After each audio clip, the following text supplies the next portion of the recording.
Ixtorix, suscríbete.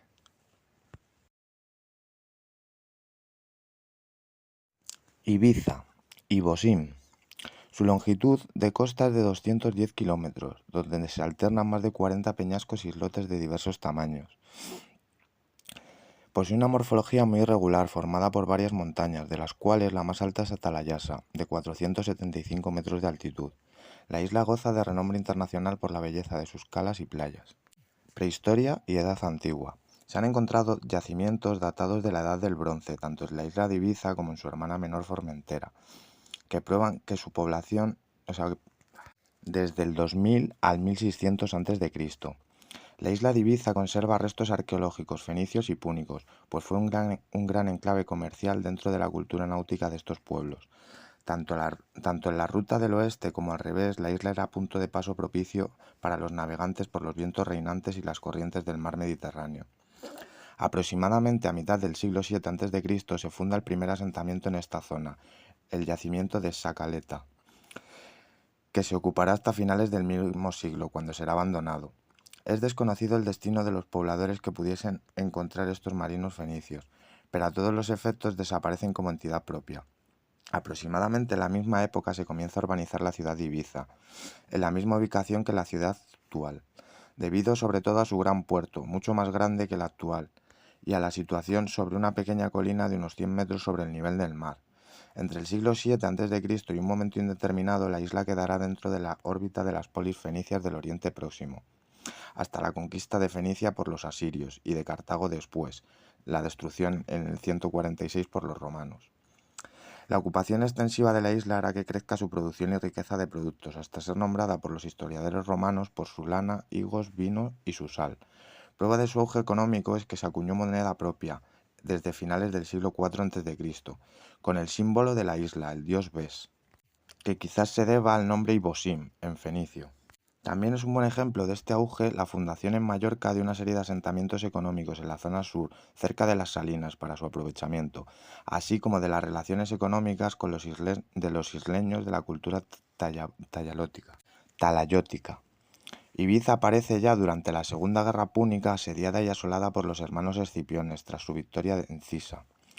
Los romanos la abandonaron al creer que una flota cartaginesa estaba de camino. Aparece nuevamente mencionada como la última ciudad leal a Cartago, cuando el general púnico Magón Barca huyó a ella tras ser rechazado en Gadir. Magón se rearmó en Ibiza y marchó a Menorca para reclutar mercenarios, fundando allí Mahón. Ibiza no tardó en ser pragmática y se rindió libremente a los romanos, lo que le permitió mantener sus sistemas sociales y su cultura púnica hasta bien entrado el Principado romano. En esta época, cuando Ibiza también es conocida como Ínsula Augusta, no tardó en recibir el estatus de municipio romano, lo cual le confirió mayores derechos. Esto, sin embargo, no pudo frenar la lenta decadencia del puerto de la isla. Tras la elección de Tarragona como capital de la provincia de la Tarraconensis, el tráfico marítimo cambió y empezó a tomar rutas más cercanas a la recién conquistada Mallorca, en el 123. También los romanos comerciaron con las Islas Baleares, que poseían ciertas riquezas como la sal, higo o la extracción minerales. Ibosim fue el nombre que le dieron los fenicios, y Ebusus en su adaptación al latín. Junto a Formentera, se las conoce como las Islas Pitiusas, debido a su abundante presencia en pinos de 3 diferentes clases. Mientras en las Islas Mayores habitan tribus menos desarrolladas culturalmente y con tradiciones bárbaras a los ojos de la cultura helenística. En las Pitiusas vivían gentes de tradición semita, descendientes de migrantes de Oriente Próximo, Cárjadas o las polis fenicias del sur de la península ibérica.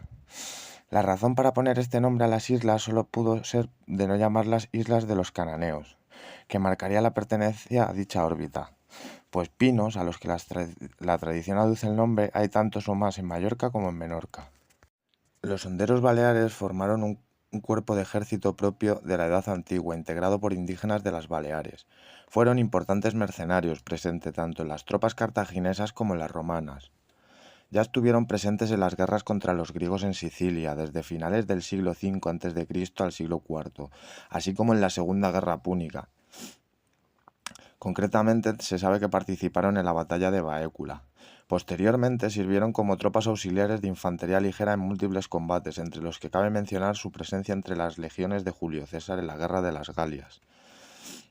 La provisión de soldados mercenarios se hacía por levas voluntarias, aunque en la fase final de las guerras púnicas los cartagineses, impelidos a reclutar nuevas tropas, tuvieron enfrentamientos con las poblaciones baleares y parece que, menos en Menorca, procedieron a levas forzosas. Se mencionan por primera vez en el siglo IV a.C. en Cerdeña y durante la conquista de Senilunte.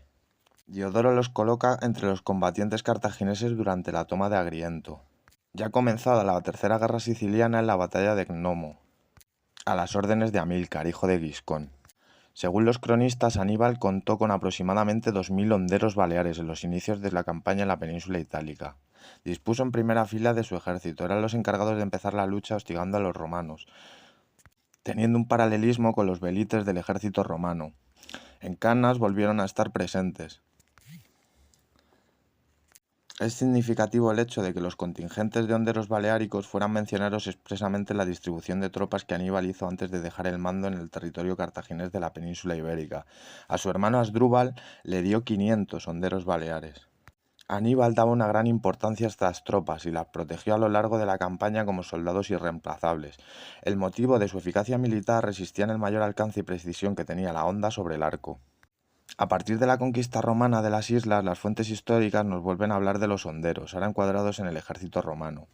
Saulistio nos informa de que los honderos baleares de las tropas romanas luchaban en Numidia contra el rey Jugurta en el 111 a.C. César los menciona a los honderos baleáricos como combatientes en la Guerra de las Galias en el 56 a.C., luchando junto a otras tropas de élite como los númidas y los arqueros cretenses. Encima de las antiguas murallas, pero la roca ha sido perforada para construir antiguos sepulcros. El nombre de Ibiza procede de la palabra Aiboshim. Es el nombre que las gentes de Cartago le dan a la isla de Ibiza cuando se instalan en nuestra isla. Significa islas del dios Bes, recogiendo con este nombre Ibiza y a Formentera. ¿Por qué el dios Bes? Porque Ibiza carece de serpientes, alacranes y escorpiones, y precisamente por eso lo pusieron bajo su protección a la isla de Ibiza. Esta canción ha sonado muy extraña a los oídos de muchos etnólogos. Suena como si fuera de otro tiempo y otro lugar. Dicen que es una canción fenicia.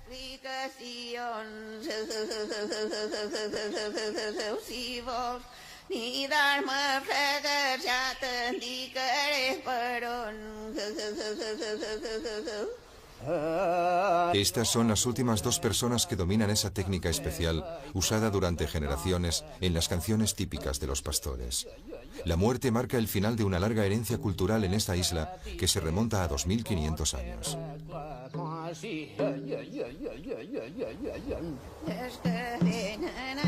Las joyas de boda de esta campesina también han pasado de generación en generación. Se han encontrado joyas similares en tumbas de princesas ibéricas, obra de artesanos fenicios.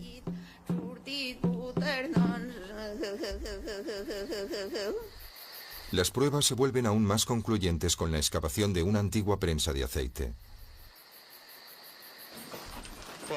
Los olivos salvajes de la isla fueron mejorados con injertos por los fenicios. Estos también introdujeron en España las lámparas de aceite y los asnos domesticados.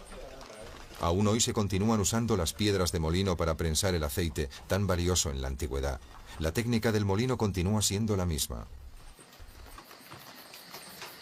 Este bloque de piedra golpeado toscamente fue encontrado en las ruinas de la finca. Es un contrapeso.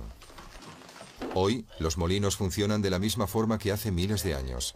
El uso de los motores acelera el proceso de prensado, pero la calidad del aceite es la misma.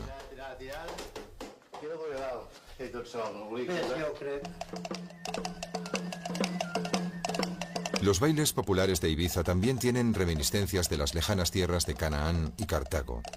Las bailarinas danzan en círculo incesantemente alrededor de los compañeros masculinos, como la luna alrededor del sol. Se dice que es una danza circular alrededor del templo para honrar a la diosa de la luna Astarte y al dios sol Baal. ¿Puede esto llevarnos a una sorprendente conclusión?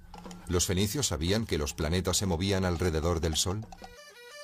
Las pruebas científicas muestran que hay una estrecha relación entre los agricultores ibicencos y los actuales palestinos. Esta conclusión es el resultado de una investigación llevada a cabo por la Universidad de las Islas Baleares. Ya no es desencaminado hablar de la sangre fenicia que corre por las venas de los ibicencos.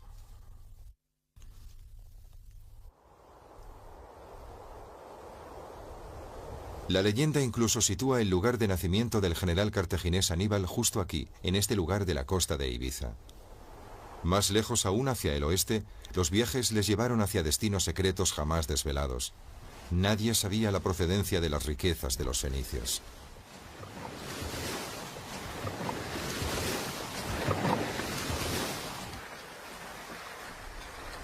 Al otro lado del estrecho entre España y Marruecos está el océano. En el año 480 a.C., los cartagineses bloqueaban el paso a los barcos enemigos. Ese era el punto de partida hacia la peligrosa ruta a Bretaña, el país del estaño y a las fabulosas islas del océano. Los fenicios denominaban el actual estrecho de Gibraltar las columnas de Melkart.